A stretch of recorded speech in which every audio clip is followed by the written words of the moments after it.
جب ہمارے نبی پیدا ہوئے تو اس وقت آل ساسان کا سب سے بڑا بادشاہ نوشیروان وہ حکومت کر رہا تھا۔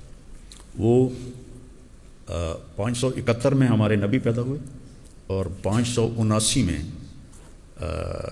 نوشیروان کا انتقال ہوا۔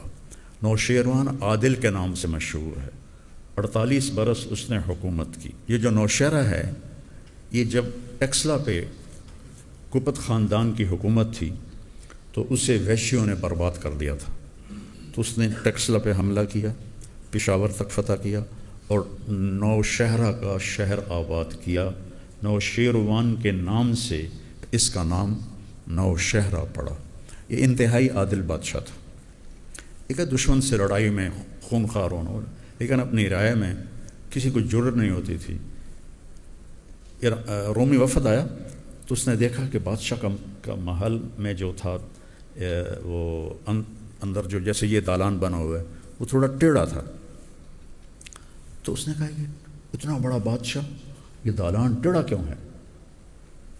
تو انہوں نے بتایا کہ یہاں ایک بڑھیا رہتی تھی، اس کا جھونپڑا تھا، تو نوشیروان نے اسے خریدنے کی کوشش کی، اس نے انکار کر دیا۔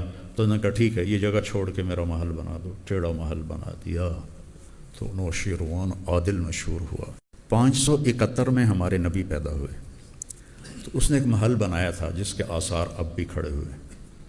تو جب آپ پیدا ہوئے تو اس کے 14 کنگرے ٹوٹ گئے، 14 برج۔ وہ برج اینٹوں کے نہیں تھے، پورے پتھر کو لگایا ہوا تھا۔ وہ حیران ہوا یہ کیسے ٹوٹ گئے؟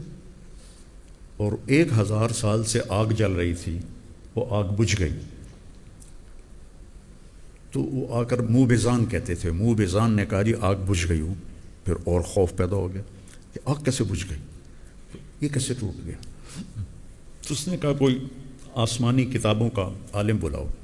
تو حیرہ میں ایک پادری تھے عبد المسیح، ان کو بلایا۔ اس نے کہا جی میرا ماموں ہے، شام میں رہتا ہے، وہ مجھ سے زیادہ جانتا ہے، میں اس کے پاس جاتا ہوں۔ اس کا نام تھا ستیح۔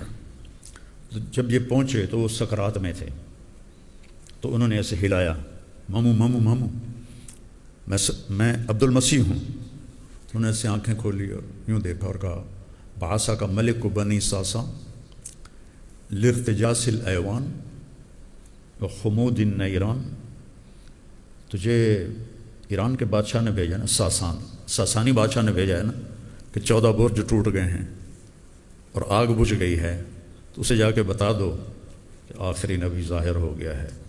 اب نہ تیرے لیے ساسان میں کوئی جگہ ہے اور نہ میرے لیے شام میں کوئی جگہ ہے، اب اس نبی کا ڈنکا بجے۔